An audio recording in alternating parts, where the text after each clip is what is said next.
क्यों नवरात्रे 9 दिन के ही होते हैं? 9 देवियों की ही पूजा क्यों की जाती है और ये 9 देवियां कैसे प्रकट हुई? आइए जाने क्या है इसके पीछे की कहानी। एक समय महिषासुर नाम का एक असुर इतना शक्तिशाली हो गया कि उसे कोई भी हरा नहीं पा रहा था। उसने देवताओं को स्वर्ग से बाहर निकाल दिया और तीनों लोकों पर अपना अधिकार जमा लिया। अब सवाल यह था, उसे हराएगा कौन? देवताओं ने मिलकर ब्रह्मा, विष्णु और महेश जी की प्रार्थना की। तभी दिव्य ऊर्जा का संचार हुआ और एक अद्भुत शक्ति प्रकट हुई। यही शक्ति बाद में माँ दुर्गा की 9 रूपों में अवतरित हुई और यही से शुरू हुआ वह महान युद्ध जो आने वाले 9 दिनों तक चलता रहा। पहला दिन था माँ शैलपुत्री का। ये कोई साधारण देवी नहीं थी, ये थी हिमालय की बेटी, जिनके एक हाथ में त्रिशूल और दूसरे में कमल। जब महिषासुर के सेनापति विदलासुर ने पहला हमला किया तो माँ ने एक ही वार में उसका अंत कर दिया। उनकी शक्ति से धरती हिल उठी और देवताओं को पहली बार आशा की किरण दिखाई दी। दूसरे दिन प्रकट हुई तपस्या की देवी माँ ब्रह्मचारिणी। वे एकदम शांत थी, लेकिन उनकी शक्ति अपार थी। जब महिषासुर ने अपनी क्रोधी सेना भेजी तो उनके तप की ऊर्जा से सब जलकर भस्म हो गए। उन्होंने हमें सिखाया कि धैर्य और तप से ही जीत मिलती है।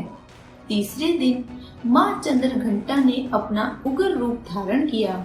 उनके मस्तक पर अर्धचंद्र और घंटे की ध्वनि से पूरा युद्ध क्षेत्र गूंज उठा। महिषासुर की सेना जैसे ही आगे बढ़ी, देवी का सिर दहाड़ा और उनकी तलवार बिजली की तरह चमकी। चौथे दिन माँ कुष्मांडा प्रकट हुई। कहते हैं जब सृष्टि का कोई अस्तित्व नहीं था, तब उन्होंने एक हल्की सी मुस्कान दी और पूरे ब्रह्मांड की रचना हो गई। उनकी ऊर्जा इतनी प्रचंड थी कि महिषासुर की सेना अंधेरे में खो गई। 5वें दिन माँ स्कंद माता प्रकट हुई, जो भगवान कार्तिकेय की माता थी। जब दानवों ने हमला किया तो माँ ने अपने पुत्र को युद्ध में भेजा और कार्तिकेय ने अपने पहले ही वार में राक्षसों का अंत कर दिया। 6ठे दिन ऋषि कात्यायन के घर जन्म लेने वाली माँ कात्यायनी प्रकट हुई। उन्होंने ही महिषासुर को खत्म करने की ठानी। जब युद्ध अपने चरम पर पहुंचा तो माँ ने अपनी तलवार उठाई और महिषासुर के सिर को धड़ से अलग कर दिया। उनके इस पराक्रम से देवताओं को उनका खोया हुआ स्वर्ग वापस मिला। 7वें दिन जब महिषासुर के सबसे खतरनाक दानव चंडमुंड सामने आए तो माँ कालरात्रि ने अपना सबसे भयंकर रूप लिया। उनका काला शरीर, लाल जलती हुई आंखें और गरजती हुई हंसी से पूरी धरती कांप उठी। उन्होंने अपनी तलवार से चंडमुंड का वध कर दिया और सिद्ध किया कि अधर्म का अंत निश्चित है। 8वें दिन जब युद्ध समाप्त होने को था, माँ ने अपना सौम्य रूप लिया। वे महागौरी बनी, श्वेत वस्त्र धारण किए, शांत और दयालु।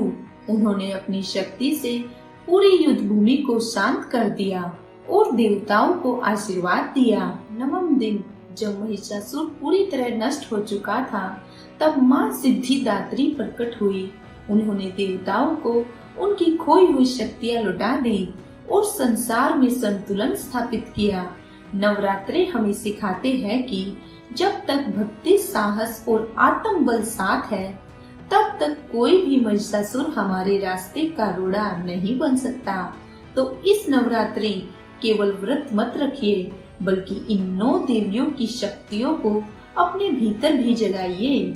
जय माता दी।